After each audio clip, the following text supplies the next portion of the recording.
பாரதிய ஜனதா கட்சியின் அகில இந்திய தலைவராக இருக்கக்கூடிய ஜே.பி. நட்டா அந்த பதவியிலிருந்து விலக்கப்படுகிறார்.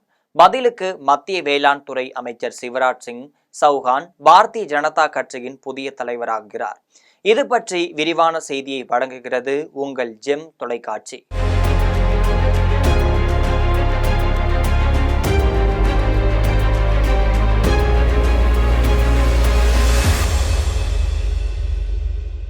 கடந்த 2019ஆம் ஆண்டு முதல் அகில இந்திய பாரதிய ஜனதா கட்சி தலைவராக ஜே.பி. நட்டா பணியாற்றி வந்திருக்கிறார். பாரதிய ஜனதா கட்சியின் கொள்கை விதிமுறையின்படி ஒருவர் தலைவர் பதவியில் 3 ஆண்டுகள் தான் இருக்க முடியும். அந்த வகையில் ஜே.பி. நட்டாவின் பதவிக்காலமானது 2023ஆம் ஆண்டு ஜனவரி மாதத்துடன் முடிவடைந்துவிட்டது. இருந்த போதிலும் அவருக்கு ஓராண்டு பதவி காலமும் நீட்டிக்கப்பட்டிருந்தது. இந்த நிலையில் ஜே.பி. நட்டா பதவியிலிருந்து விலகினால் புதிய தலைவர் யார் என்ற கேள்விக்குறியும் நிலவி வந்தது. தற்பொழுது மத்திய பிரதேச முன்னாள் முதல்வரும் மத்திய வேளாண் துறை அமைச்சருமான சிவராஜ் சிங் சௌஹான் பாரதிய ஜனதா கட்சியின் புதிய தலைவராக தேர்வு செய்யப்படுவார் என்பது உறுதியாகி இருக்கிறது. RSS அமைப்பு தலைவர் மோகன் பகவத் சிவராஜ் சிங் சௌஹானை சந்தித்தும் பேசியிருப்பதாகவும் சொல்லப்படுது. RSS தலைமை அலுவலகத்தில் இவர்கள் இருவருமே 45 நிமிடங்கள் பேசியதாகவும் சொல்லப்படுது. இதனைத் தொடர்ந்து RSS அழுத்தம் காரணமாக தான் தற்பொழுது ஜே.பி. நட்டா பதவி விலகல் உறுதியாகி சிவராஜ் சிங் சௌஹான் புதிய தலைவராக பதவியேற்பார் என்பது தெரிய வந்திருக்கு. ஏற்கனவே ஜே.பி. நட்டா மீது RSS அமைப்பு அதிருப்தியில்தான் இருந்து வந்தது.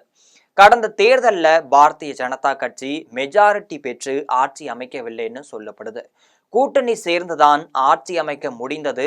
இதற்கு காரணம் ஜே.பி. நட்டாவின் செயல்பாடுதான் என்று RSS அமைப்பு குற்றம் சாட்டி வந்தது குறிப்பிடத்தக்கது. RSS அமைப்பு தலைவர் மோகன் பகவத்தும் மத்திய வேளாண் துறை அமைச்சராக இருக்கக்கூடிய சிவராஜ் சௌஹானும் 2 ஆண்டுகளுக்கு பிறகு ஒருவரை ஒருவர் சந்தித்து பேசியிருப்பதால் இந்த சந்திப்பு முக்கியத்துவம் வாய்ந்ததாக கருதப்படுகிறது. சிவராஜ் சிங் சௌஹான் இந்தியாவின் நீண்ட கால முதலமைச்சராக பதவி வகித்தவர்களின் ஒருவராகவே திகழ்ந்து வரக்கூடியவர். மத்திய பிரதேச மாநிலத்தில் 16 ஆண்டுகளுக்கு மேலாக முதலமைச்சராக பணியாற்றியவரும் கூட.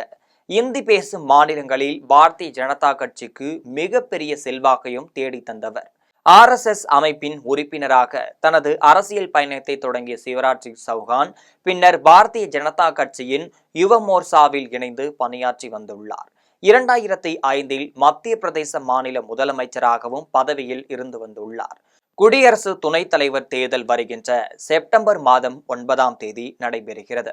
இதனைத் தொடர்ந்துதான் பாரதிய ஜனதா கட்சியின் தேசிய தலைவர் தேர்தல் விரைவில் நடக்க இருக்கிறது.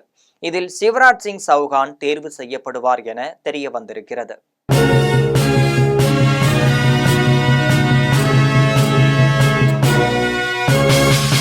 உடனுக்குடன் அப்டேட் தெரிந்து கொள்ள ஜெம் டிவி தமிழ் ஆப்பை இன்ஸ்டால் செய்யவும்.